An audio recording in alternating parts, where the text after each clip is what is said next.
Okay. Now then. Okay. There was one thing that I wanted to go over. One of the students sent me a list of various signs that were. There we go. So one of the students sent me a list of signs that looked similar, and she was kind of curious as far as A what the second. differences were. And so the very first one was this sign versus this sign. So did you want to take that one? No, you can. It's fine. Okay. Sorry, no. So usually they're both in the context of like you were caught or you were busted. Some. I'm interpreting it. Oh, okay. Okay, so yeah, so like you were caught or you're busted or you're arrested, like gotcha is kind of that sign. This is more like you're pulling that person in, like you're taking them into the police station or something along those lines. So Marie? Well, it's been driving me crazy. We were in the room and I couldn't remember. I'm like, I learned this sign today, but I can't remember what it was. yeah, birth. What was it? Birth. Birth. Okay. Or born. Thank you. Born. Yeah, born. Yeah, Born. this is the head coming out. Okay, yeah, I was like, all right, where are you born? Born, okay. I was like, I learned it early and I've been doing it all day, so I don't forget it. I just can't remember what it was for. So before we move on, are there any signs like that where you've seen them and you're not quite sure what they are? Because I know that's kind of the hard thing is not having somebody there to like, hey, I saw this sign and I don't understand what that sign is.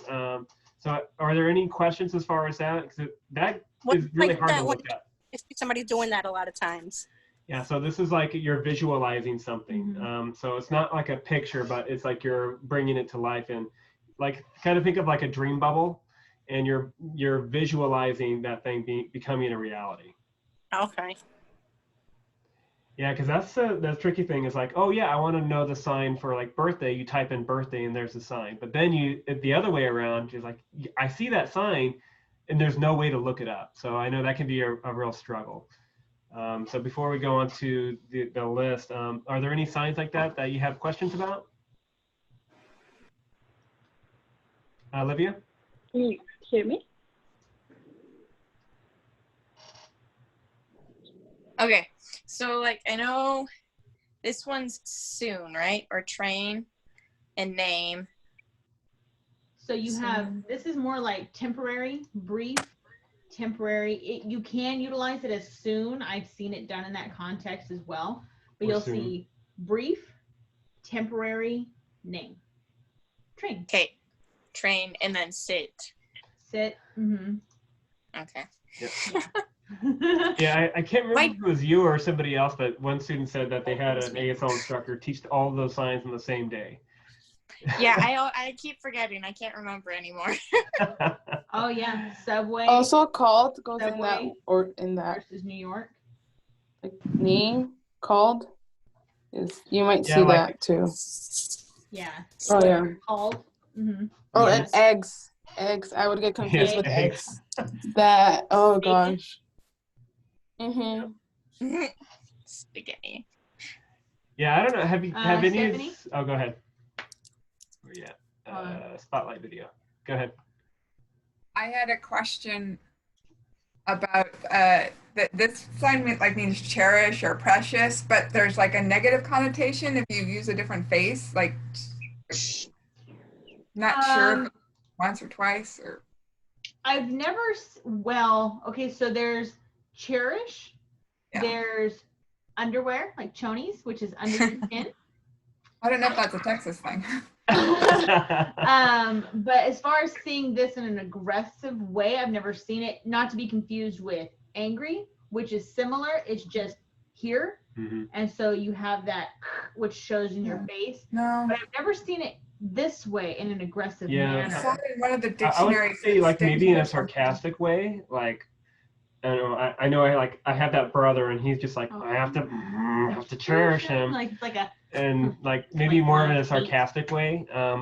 I was watching the video and like cherish or cherish with two hands, but like Johnny, like I haven't really seen it used in a negative connotation. Maybe like sarcastically, like I gotta cherish him. Face mask and Family. football. What's that? Face mask and football. eye roll. Oh, okay. I like that. Eye roll. Mhm. That's cool.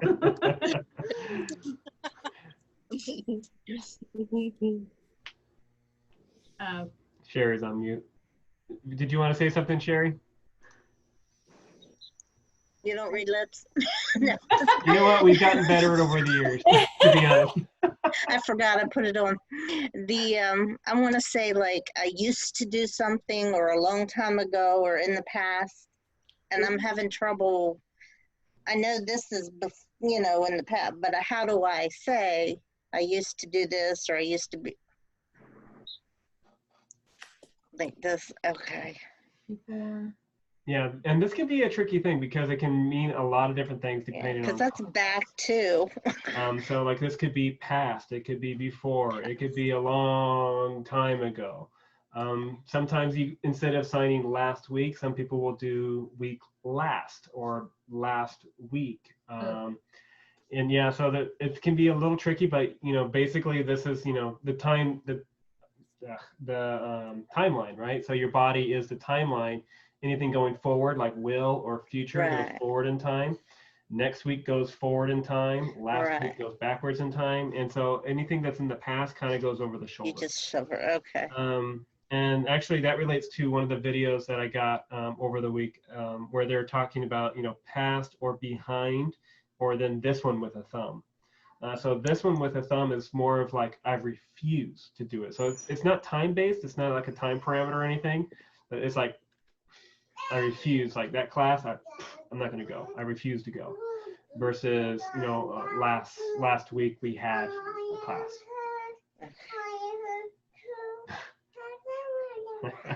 There's a lot of signs that come up. It's like, what is it? Want and have and animal.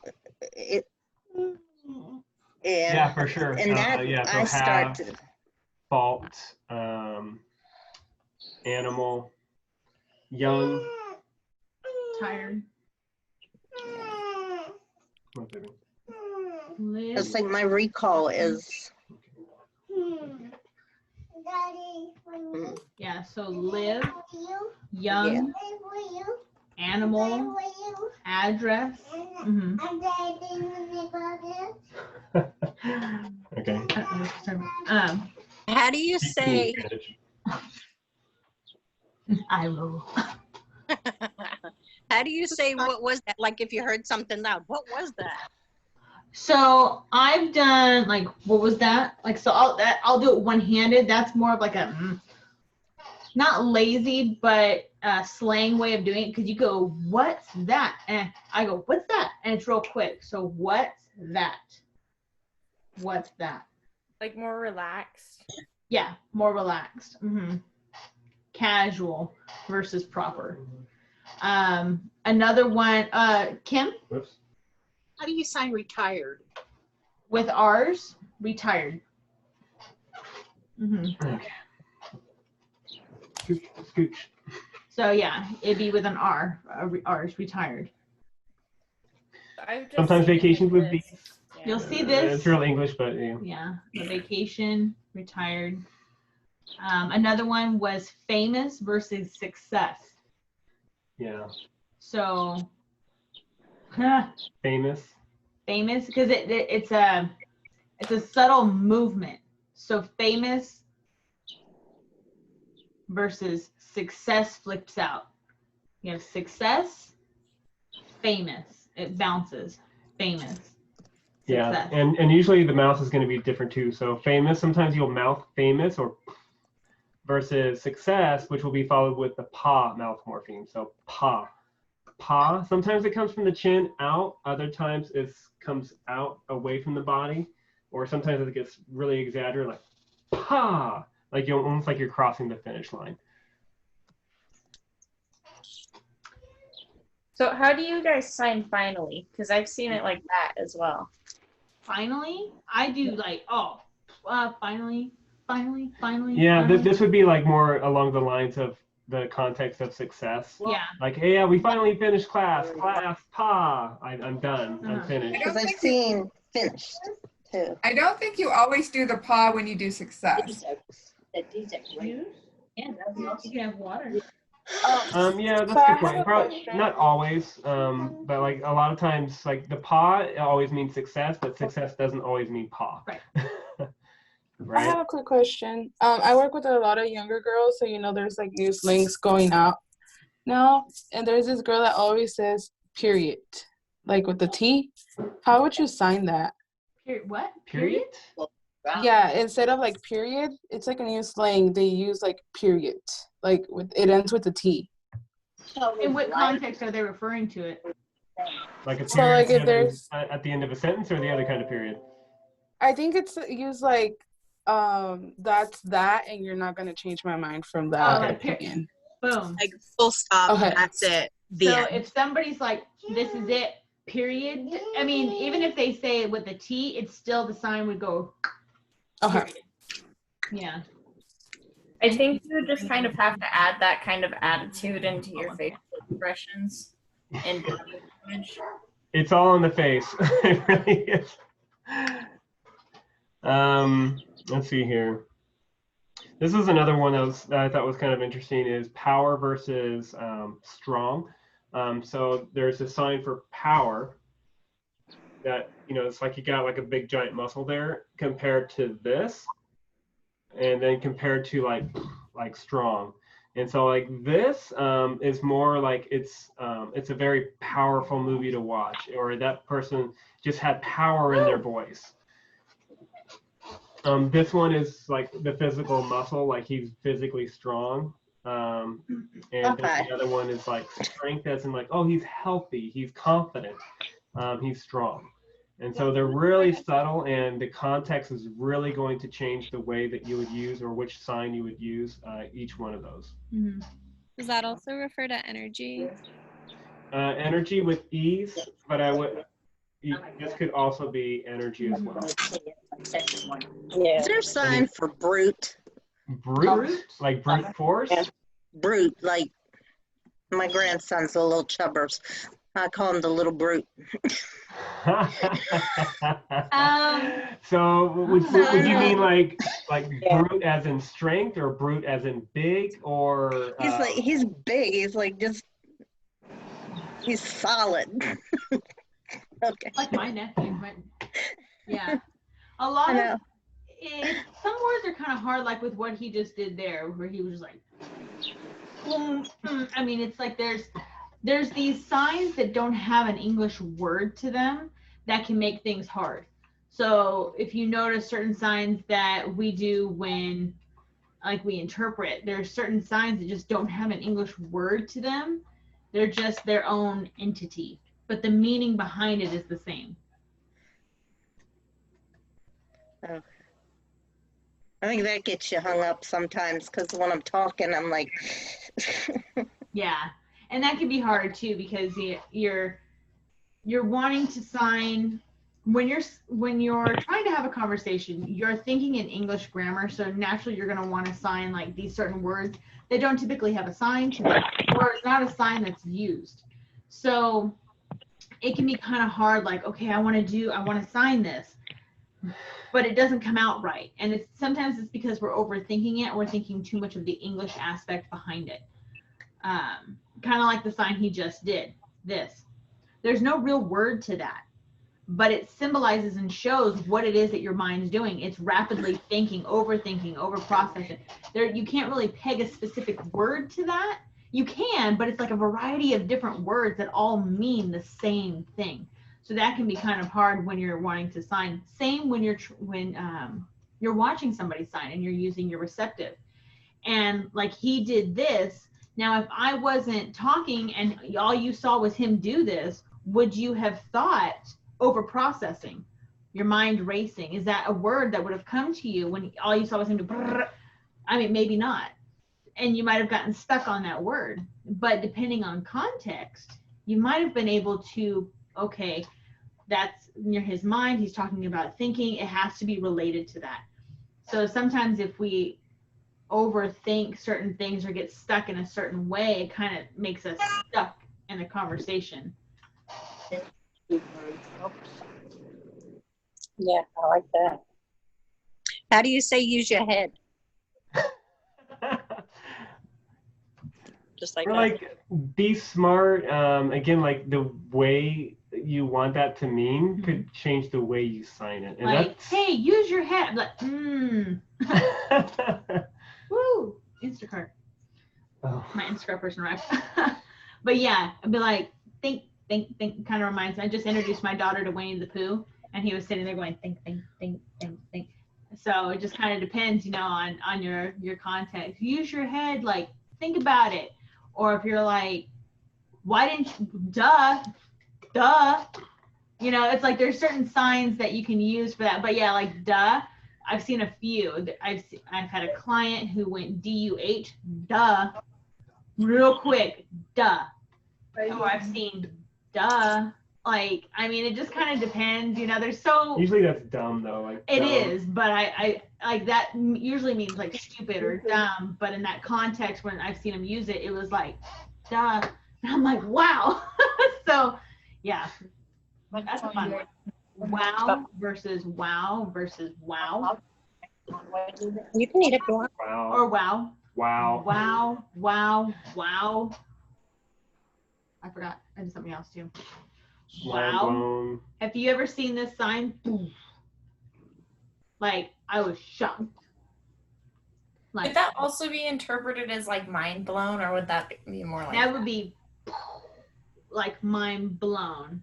But like for shocked, it literally is. It's think, boom. It's like stuff. You're just boom.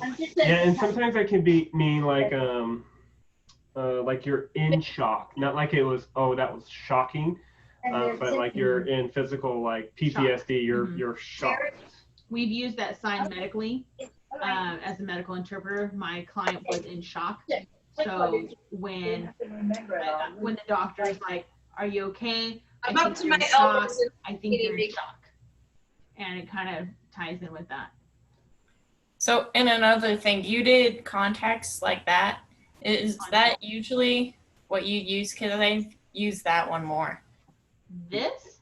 No, well, context would probably be this. like surrounding that This, person. Yeah. So like the context of the situation, like this would be a situation with the The letter context S. of it. And then like the context of what was happening. This is more of like just general context, like the Speaking. context of the conversation. Yeah. The context of that word, how you're utilizing that word, that context. Yeah, and sometimes I've seen it done different ways. Sometimes like it's rotated in so the person can clearly see it. Sometimes it's It out could be here. mistake. You don't want to mistake it for helicopter. Sometimes it's like this. So there's various things. I saw one person do it like this, which I thought was really weird. But usually it's weird. here or here, and it's kind of in this general area. So And you'll see a lot of wiggle. variations with it. Yeah, but it's actually like really, it's pretty similar to context, right? Because it's basically all the things around that person. So if you think about So it. could you say that using it this way would be like more specific, whereas this is like the area surrounding it, but this is more specific? Would that be a way to think I of would it? use this as a generalized. I would utilize this as your area. The context of just where froze, your okay. physical presence is was versus one- this would be verbally, words, things like that. Your conversational context. Yeah, and it, like some things like again, it's like really context, right? So like background. How would you sign background? So there's background like BG, like if you're doing a background check. But then if you're talking about you're taking a picture and you have a person here, and now you're talking about the background. What is in the background? And like we've used that sign for like photography classes where you're talking about aperture and depth of field. And you want the subject in focus, but you want the background to be blurry. You want that bokeh effect. And so then you would do the background back here. And so like, remember ASL is very spatial. And so you can almost have an entire conversation just with spatial signs. And like, let's say, for example, I could sign, oh yeah, I need food, so I'm gonna go to the store and buy some food, bananas, apples, la la la la, and then I'm gonna drive back home. I could say that. Or I could say, I need food, so home, store, shop, drive back home, finish. So like you can set up classifiers and you can set up spatial things, and there's lots of things to do with space, and classifiers are a really good example of that. And we'll be going into a little bit more detail about that, not tomorrow, but on Saturday. And we'll be going into more of like how you can apply classifiers and space, and just kind of how it all goes into grammar in general. But it's a really powerful thing, and you can communicate a lot just through classifiers. And I think the other night we were talking about like driving off road, right? And so you could say, I'm driving off road, or you could say, okay, this is the road, and I'm going to drive off of it, or I'm going to go off-roading and it's really rough. Or, the plane is going to take off and it's flying a long way and now it's going to land. Or like you can set up like a mountain and the plane has to fly around the mountain. And you could just do a lot of things with space. And so that's something to kind of be aware of, is we don't have to transliterate the sentence into sign language, but we can really, and you almost have to think first in sign language. And that's kind of one of those milestones that we want to get to, is where we're no longer translating the sentence in our head, but we're translating the concept. And we want to think in ASL first, and not kind of go through that mental agony of trying to translate what we want to say into sign language. Does that make sense? Do you have any questions about that? Okay, cool. How do you say tell? What's that? How do you say tell me? Tell me? Like, tell me. Like talk to me, tell me. Tell me, or if you're like, tell me like what you did, like, come on, tell me, fess up. Okay, thank you. Mm-hmm. What's that? I have a question. Sure. Because I live on the eastern coast, and some of the signs I've been learning are different from the western coast. So I noticed some of the differences. So now I'm confused. I should stick with the eastern coast of the signs, because I'm not going to go to the western coast yet. Right. Maybe later. Yeah. But I wasn't sure because it's too different. Yeah, and gosh, and this is what we talk about all the time, is sign language is so diverse, and there's so many variations that it can be hard to know which ones to learn, especially if you're brand new. And we were talking about how you sign Y, and you'll see Y, Y, Y, and like all those different variations. And sometimes there's completely different signs depending on where you are, and those are called regional signs. And so East Coast sign, West Coast signs are a very real thing. And there's Canadian signs. So they use ASL in Canada, even though they have Lebecan sign language up there as well as like French sign language and some more native Inuit sign languages as well. But I'm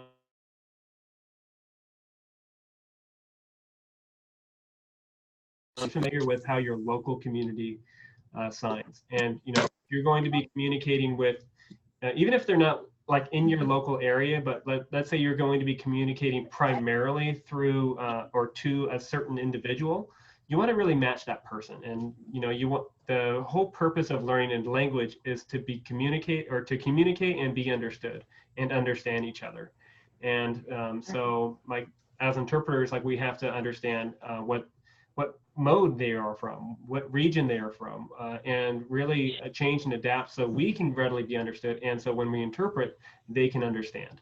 And in the very beginning, that can be really tough, because you just want one sign. Like, what's the sign for Monday? Just give me one sign for Monday. For the love of God, just give me one sign.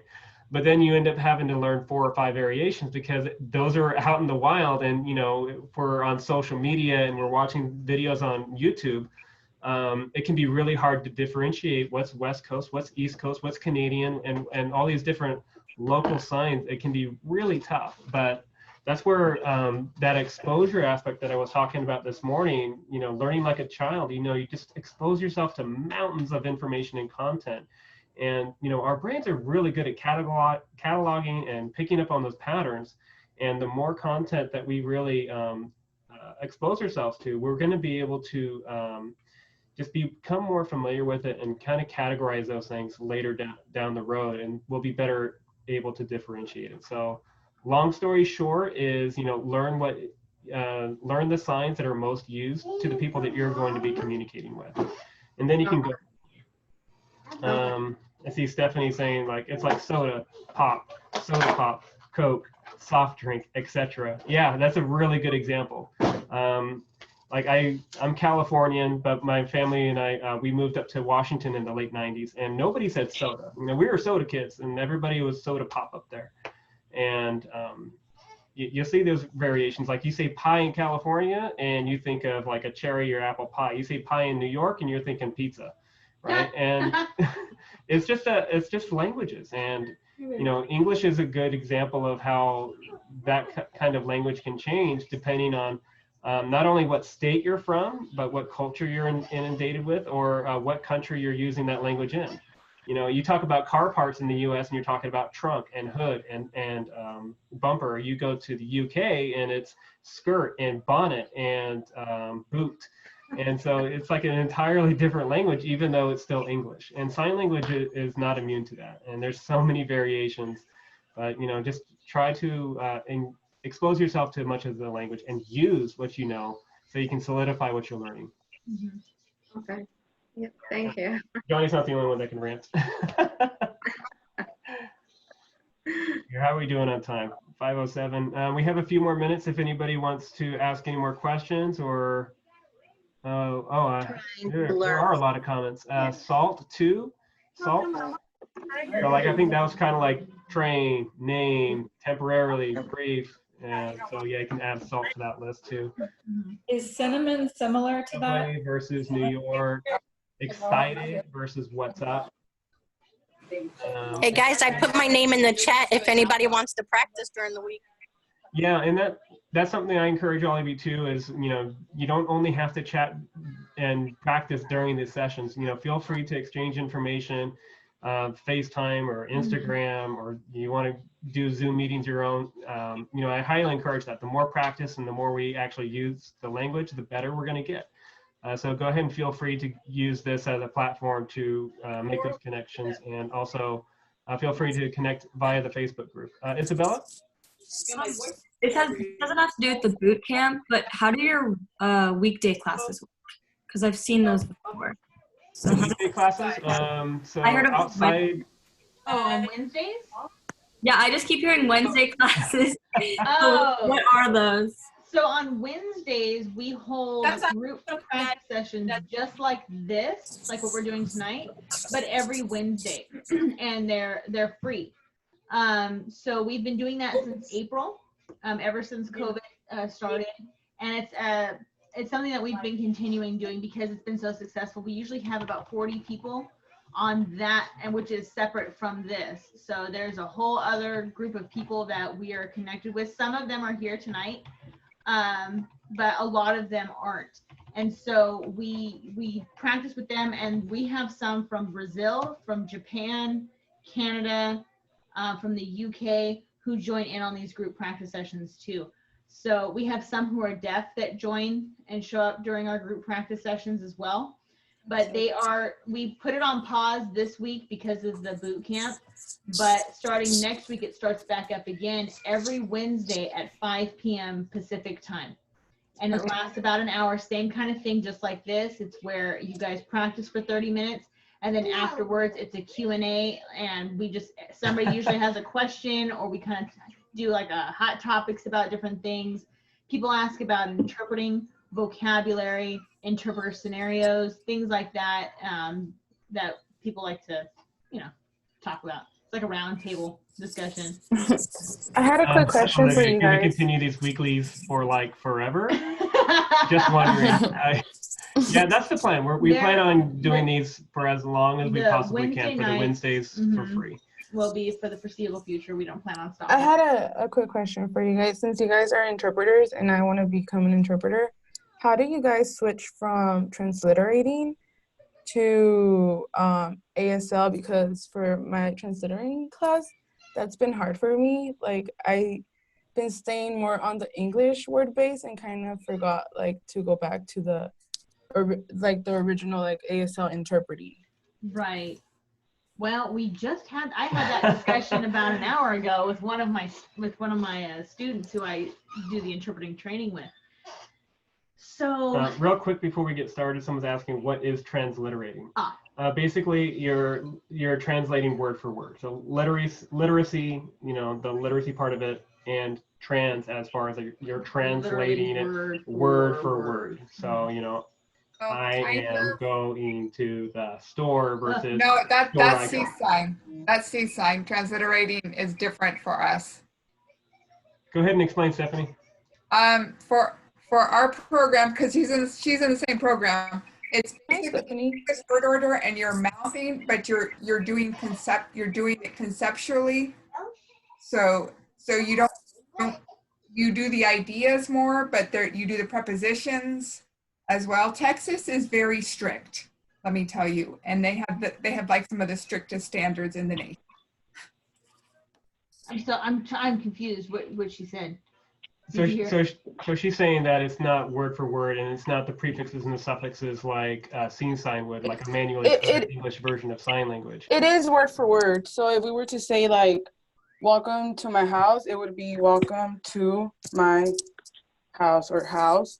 And they usually encourage us to have like an add-on. So like if you're doing a billboard, like I'm driving home and I saw a billboard, like you would add on to the part of the billboard. Since it doesn't have a sign, you would kind of describe it and then just do like, if you're stuck on traffic, like you could look at it. It is word for word, but we have to like add a little bit of add-ons and make it as clear as possible as we can. But it's not like we use like the I for ASL. So you're using ASL sign, you're just being very word for word. Yeah, it seems like it's much more closer to like Pidgin signed English, so it's like where you're using ASL, but it's English grammar word, and you're mouthing the word. Yeah, like if you're interpreting, everything. that's speech readability. Okay. And so like you are like key vocabulary, you need to mouth the words because the students are expected to understand the words as they're being mouthed. So when you go, for example, when you go to take your certification test to be an interpreter, there's 3 different tests. There's the ESSE, the EIPA, and the NIC. Yeah. If you take the ESSE or the EIPA, you are required to mouth those words. If you don't, you will fail. The EIPA is a little more lenient, but the ESSE is not. Example, right here. He went to take the ESSE years ago, and he was very ASL, very ASL. He did mouth morphemes. He didn't mouth anything. It was like forbidden in our class. No. So when he went and took that test, boom, he bombed that test, which was interesting because he's an amazing signer. And it was because he did not mouth key vocabulary words. He did not mouth ideas. They told him he was too ASL. I didn't know what that meant. My boss was mad. My boss was like, forget them. She's like, who cares what they say? He was so sad. He was like, I'm too ASL. He's like, what does that even mean? They just like destroyed him on that test. And I was like, that's odd. So. And just to be clear, like ESSE, they're very English based. Mm-hmm, and that's a very English based test. Many of the proctors for that test are from like the 70s and 80s when like C-sign was really emphasized in education. And so like they would sign and they were very English. And for that purposes of the test, speech readability was great, was really important and scored highly, which I didn't know going into it. So know what test you're taking, because like ESSE, like the more English, almost the better. The better you are for that test. Where the EIPA, it's kind of in the middle. The NIC, you're probably better off. The NIC is a little different, mainly because with the EIPA, you are, they want you to mouth the key vocabulary words. That is important to them, which, okay, fine. And you have to expand on stuff. So when you're interpreting or when you're signing things, you kind of bounce between ASL and PSE. They give you that leeway on the test. They ask you if you're more ASL or if you're more PSE, and you can slide in between the two.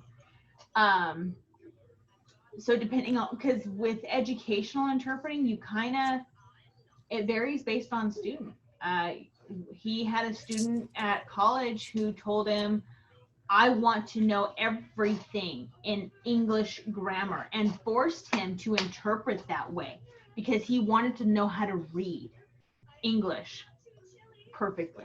He wanted to know. So when he interpreted it's almost painful as an interpreter to do that. It's awkward. It's hard. It's long and overwhelming. But he had to mouth everything and do where if you're in K through 12, your students have to learn English grammar because they have to learn how to read. So you're going to have to sometimes sign more PSE, if you're trying to get a point across, or if you're helping them with reading and learning different things. So you have to be flexible in being able to bounce between the two. You did it on purpose, which makes me not feel bad for you. You kind of have to bounce between the two and be flexible with it. It can be hard, especially if you're taught a certain way to sign or interpret a certain way, but real life interpreting isn't like that. It varies per student, per client, per deaf individual, because there's no one deaf person. There's no one right way. It's so varied. So learn what you can, follow the rules of how, stop. Because you're acting a fool. That's why. So you, depending on how you're taught, you kind of have to be flexible and know that each interpreting situation will be different. So you're going to want to practice that going from ASL to PSE when you're practicing interpreting. Bounce back and forth, really think about it. Just because those interpreting situations do vary. There's no one right way to do it. So like with education, when you're interpreting, you're almost teaching at the same time. We do that as interpreters. We're interpreting, but we're expanding on information. And so we have to expand on certain points. We have to kind of stay on one topic for a little bit to make sure our student gets it. You good? You got it? You're all right? Okay. And move on. And that's where lag time and working really well with your team. And by team in a class, I mean your teacher and the IEP team. Working really well and having that good working relationship. Where the NIAC is a little different. The national certification test isn't about you being able to expand on information. It isn't about you doing this. It's about you providing the information. That's why, for me, education is hard. I'm not a good teacher. I don't do this and teach very well. I can give you information and that's it. That's why my boss pushed me so hard to get my national, is because of that. Because I can't. Where this one is all about teaching. He can teach and knows how to be flexible and do that and to work really well with bouncing back and forth.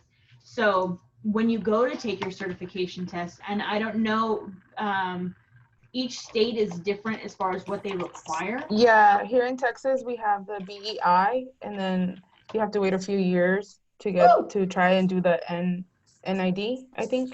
Oh yeah, you have to have your bachelor's degree. Yeah, you have to have a bachelor's degree. Yeah, and then I don't know, you guys should have the EIPA, right?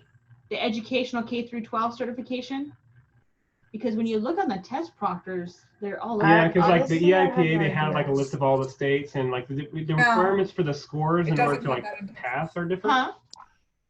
In Texas, the BEI, the first BEI is like the education. It's like okay. The Texas is like some of the strictest standard. I mean, you can pass, apparently if you pass the first or second, you can pass a national, no problem. Okay. It's very good. It's BEI? Yeah. Okay, I'm gonna look into that. Interesting. We have to take the test of proficiency first before we can even take a certification test. Yeah. So here, I thought California was bad. I know. No. California has all these. Because like for the IPA, they have like what's considered passing scores, and like 4.0 is one of the highest ones. And California is one of those where it's like some states you only need like 3.5, or some only need like 3. Oh, wow. Sorry, 3. But yeah, Texas is strict. Also, to get certified for medical, which I want to do, or legal, you have to have a different type of certification, and you have to go to school more. And it's like, if you get the BEI, you're able to go into educational settings, like the normal settings, not medical or legal. But that's basically why we take the BEI, just to be certified. So they know that we know what we're doing. Makes sense. That's good to know. Each state is so different in how, I know some states don't even require you to have a certification. Yeah. Which I was like, those poor deaf people. And like the big picture, it's kind of interesting, like, cause like interpreting, like for a professional level is kind of a relatively new thing. Like the certifications weren't even a thing till like 1980, I think was when they started the certifications. And so like, it's only been 40 years. And before then it was just, family members or just friends or pro bonos and just really kind people going in and interpreting for these deaf friends of theirs. Mm-hmm. And it was never really a professional or a profession that you could get into until fairly recently. So, it's still evolving, and tests are still coming out, and the existing tests are being modified. Yeah.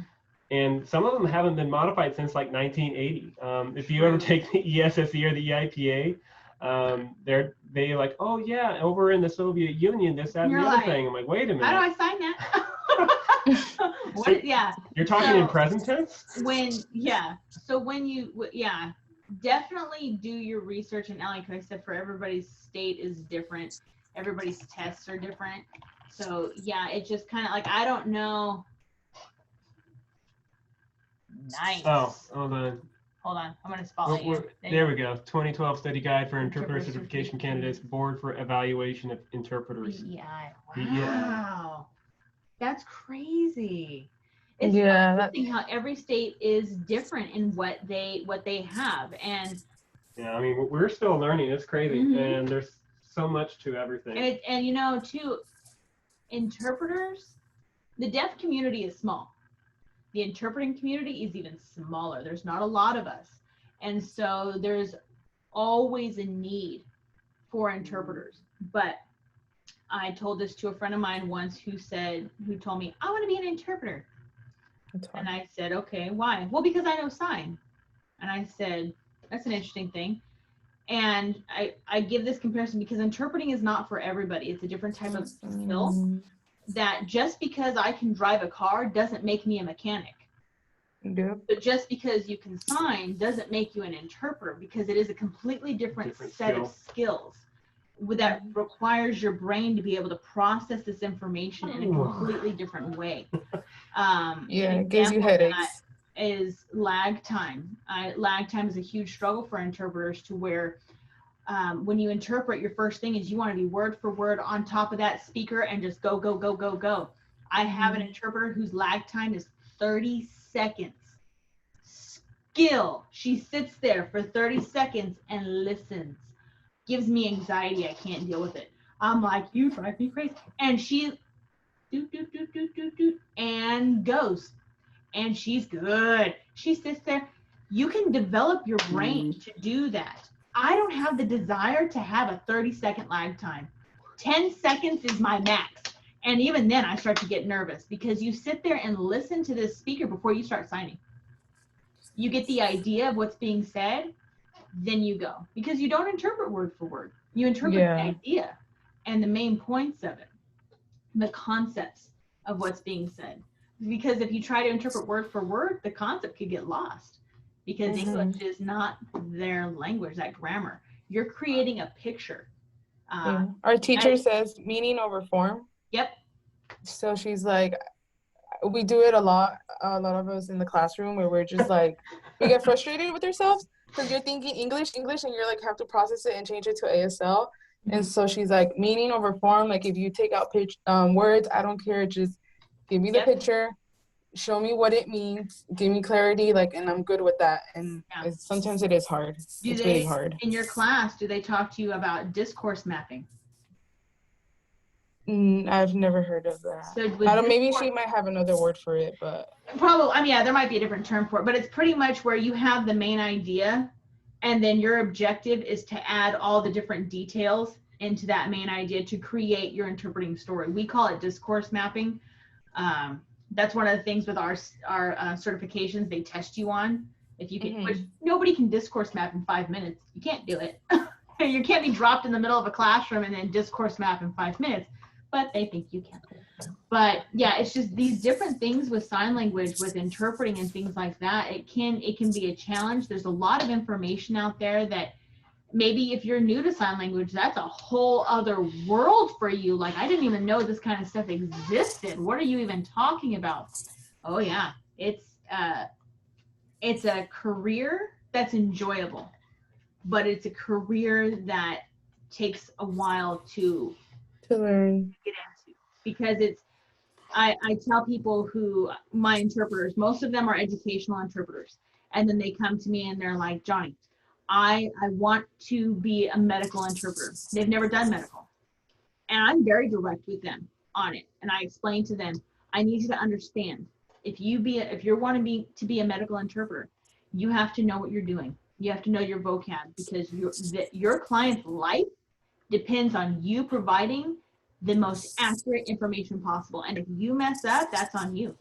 And they kind of go, oh, at me, because they're like, oh my God. But it's true. I try to be as serious with them as I possibly can, because your client's life is in your hands, literally. Because if they finger spell a medication to you and you say it wrong, and it can just, so I mean, there's so many avenues, different types of vocabulary too, medical terminology, educational terminology, outside of everyday. I mean, it's a big language. I'm not home, but I bought the terminology book for medical. I'm not lying. It's like this big.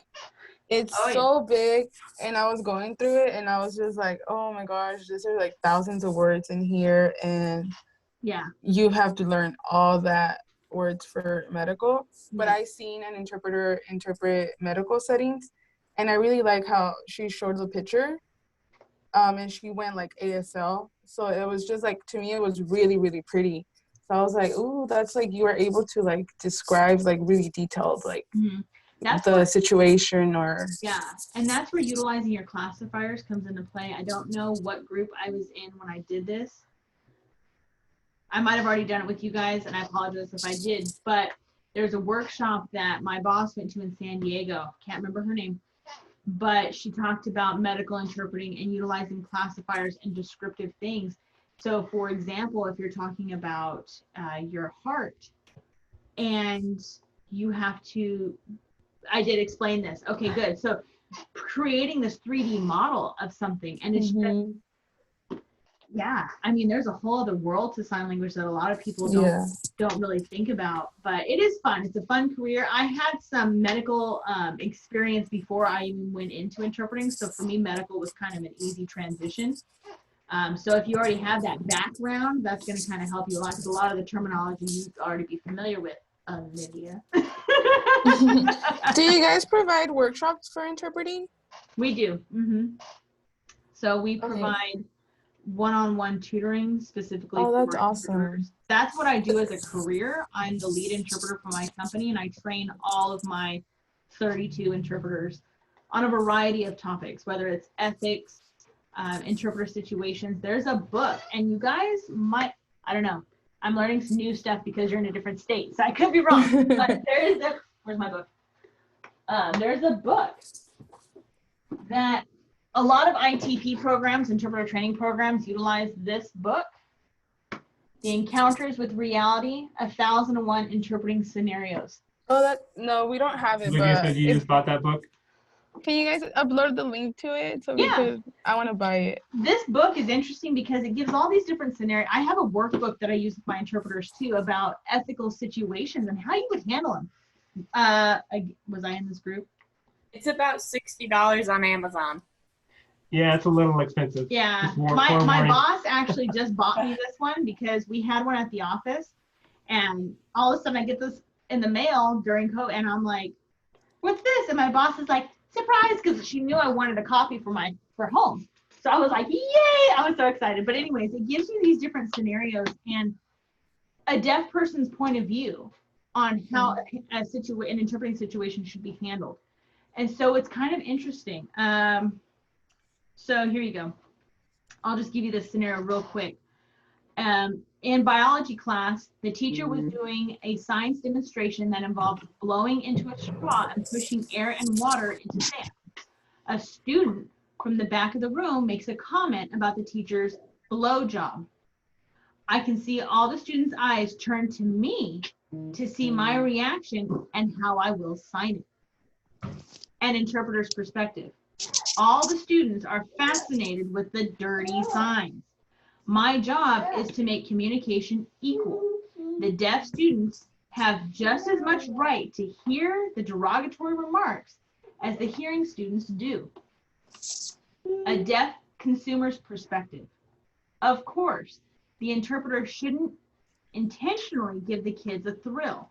Instead, I would suggest finger spelling the words. If they're using the words like blowjob, this is probably an older group of kids. The deaf student probably knows the term without you having to sign it or make any obscene gestures. I swear to God, you guys, when I picked this, I just opened the book. I did not know that's where that was going to go. I swear. I swear to you. But it gives you the interpreter's like thought, like I need to do it this way. And then a deaf person's thought that says, do you really need to do it that way? And their viewpoint of it. And it's 1,001 scenarios that give you a variety of topics. And then of course, we have a workbook that I use with my interpreters too that talk about different things like that. So if you are curious about that, as far as what we do offer with interpreting, you can shoot us a message or an email and I can give you more details about that as well. Okay, that would be great. But other than that, does anybody have any other questions or I can't see you guys, questions or comments before we end the night? Olivia? Is there a book with medical signs or like a website or something? Ooh, I have recently been looking for that. I don't remember what I found now that I think about it. It was a while ago. Let me look for it and do some research into it for you with some of the resources that I have, and I can get back to you and let you know if I can find anything on there. There are some things on YouTube that you can find. What's his name? Something Shoemaker. Has a few signs, medical signs, real basic medical signs and things like that, that you can find on YouTube. But if you're wanting like the deeper medical terminology and that kind of thing, let me do some research and see what I can find. Yeah, and when in doubt, like if you find yourself in a situation like that, you know, there's no shame in finger spelling things. And so Rachel was asking, do the deaf clients know all these medical signs? Sometimes they don't, and you know, we find this to be the case with like some college classes, and me and some other interpreters, like we're looking up microbiology signs. But man, these are great signs. They're super conceptual and they're very accurate. And the student didn't know any of them. So it was like, hey, do you want to know this new sign or you want to stick with what you know? And usually the students or clients want to stick with what they know. So it's good to know and to have that flexibility. But again, it's the communication to be understood and to understand. And also too, when it comes to like medical terminology, 9 times out of 10, your client's not going to know that specific terminology, because even you might not even understand what that word means. The doctor throws out some medical term and you're like, what? Finger spell. But it's okay. If you can finger spell it. If you can finger spell it. Because how do you spell hydroxia? Yeah, it's like, you have to, exactly. Yeah, explain. Yeah. Explain. And if you don't understand it, they spout out some term, you can ask for interpreter clarification. Yep. Where if you can ask, can you please explain what that means? Even if the client didn't ask you for that, they didn't ask for it to be explained. For you to do your job effectively, you can ask for clarification. The doctor will then explain it. Then you can then explain that term, because they might not ask because they don't want to feel dumb. They don't want to have to say, well, what does that mean? You know, maybe they're embarrassed. They don't want to ask. And you know that, especially if you know your client. Like my community is small, I know all of my clients. And I know they're not going to ask. And I know I don't understand. So to help us both out, I'm going to ask for interpreter clarification. And I can get a bigger picture, and then I can better explain the situation to my client. That, and it would allow for like better context of the situation. Did you see my question? Yeah, I was going through the comments. There's a few. Hold on. Oh, okay. I see. What are some other careers that can utilize ASL besides interpreting? That one? No. That's No. not me.